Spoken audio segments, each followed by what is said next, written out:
Bonjour, je suis Dr Maliki Leila, pneumologue libérale à la ville de Marrakech.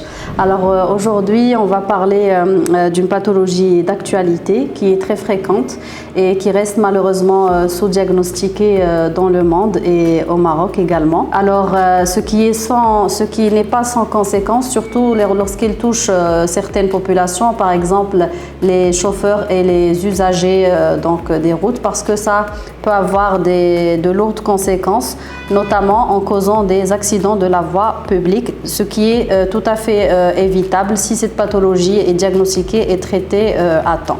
Alors on parle du syndrome d'apnée-hypopnée obstructive du sommeil, qui est donc défini par une fermeture répétée des voies aériennes supérieures au cours du sommeil.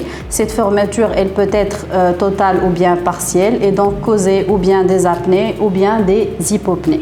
Alors ceci est dû au relâchement musculaire de la musculature oropharyngée au cours du sommeil, ou bien chez certains patients qui sont par exemple obèses. Donc on a le tissu graisseux qui vient s'interposer sur le chemin du passage de l'air au cours du sommeil, ou bien chez certains patients qui ont des malformations congénitales, des petits défauts anatomiques, par exemple un rétrognatisme ou bien une petite mandibule.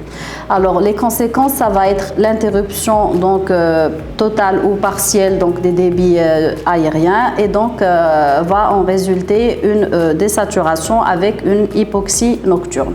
La prévalence, alors cette pathologie, elle est plus fréquente chez les sujets de sexe masculin qui sont généralement âgés de plus de 50 ans.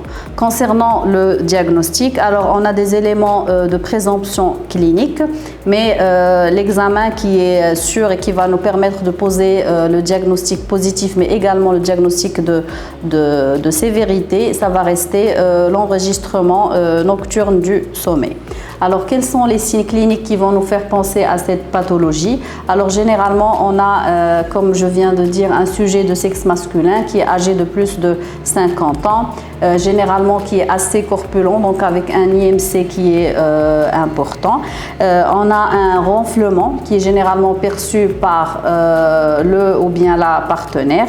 On a une somnolence diurne, donc le patient, il peut dormir jusqu'à 9 heures par nuit, mais c'est un sommeil qui n'est pas réparateur. On a une asthénie pendant la journée. Pendant la nuit, on a une nicturie, donc c'est un patient qui va se lever plusieurs fois pour aller aux toilettes. Et bien sûr, c'est un patient qui va rester irritable, avec un manque de concentration, avec parfois des problèmes d'érection, etc. Alors, lorsqu'on a ces éléments de présomption, on passe à l'enregistrement. Donc, généralement, la technique la plus utilisée actuellement, c'est la polygraphie ventilatoire. Alors que c'est une technique qui est simple, qui utilise uniquement 4 signaux, notamment un oxymètre pour voir la saturation pendant la nuit, une ceinture thoracique, une ceinture abdominale et un capteur pour voir les débits ventilatoires. C'est un enregistrement qui se fait généralement chez le patient, donc pour avoir des conditions optimales du sommeil. Le médecin, il récupère l'enregistrement le matin et avec un logiciel, il peut facilement lire les différents tracés. Alors, ça va permettre de voir les apnées, les hypopnées, les chiffrer, et aussi voir l'index apnée-hypopnée pour diagnostiquer la sévérité, parce qu'il y a le SAOS léger, modéré et sévère, et chacun d'eux a son propre traitement. Alors, concernant le volet thérapeutique, on a donc d'abord tout ce qui est règles hygiéno-diététiques avec la diminution, la réduction pondérale. Et sinon, on a la PPC, donc le traitement par pression positive continue, qui est le traitement de choix. Alors, lorsqu'elle est bien utilisée, normalement supérieure à 4 heures par nuit, le patient il a une vigilance diurne qui est restaurée avec une amélioration des comorbidités cardiovasculaires. Sinon, on a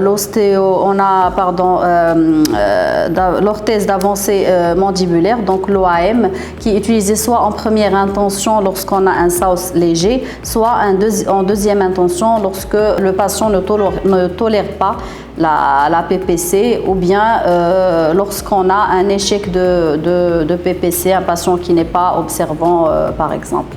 On a également en dernier le traitement chirurgical, donc qui consiste à réduire le volume des tissus mous ou bien carrément la chirurgie bariatrique également pour les patients avec une obésité morbide, avec un IMC supérieur à 35 ou 40.